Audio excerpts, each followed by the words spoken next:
என் பேர் திவ்யா சிவகுமார். நான் ஒரு ஆக்ட்ரஸ், நான் ஒரு சைக்காலஜி கவுன்சிலரும் கூட. டூ ஓவர்னு ஒரு படம் பார்த்தேன், ஒரு தமிழ் படம். அதில் வந்து ஆல்கஹாலிசம் பற்றி ரொம்ப அழகாக எக்ஸ்பிளைன் பண்ணியிருந்தாங்க. அதுலேயும் சொல்யூஷனும் கொடுத்துருக்காங்க. ஆல்கஹாலிசம்னு இருக்கும்போது குடி போதை எதுவாக இருந்தாலும் அது வந்து ஒரு வியாதியோ இல்லை அவஸ்தையோ கிடையாது. அது ஒரு ப்ராப்ளம், அது ஒரு இஷ்யூ. அதை ஈஸியாக சால்வ் பண்ணலாம்.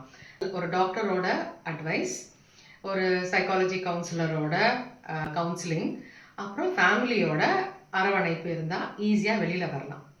டூ ஓவருங்கிறது வந்து அதுக்கு இன்னொரு மீனிங் எப்படி எடுத்துக்கலாம்னா செகண்ட் சான்ஸ்.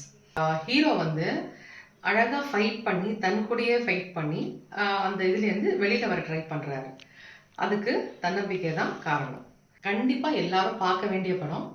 ஒரு அவேர்னஸ், ஒரு எல்லாரும் தெரிஞ்சுக்க வேண்டிய ஒரு விஷயம், நீட் ஆஃப் த அவர்.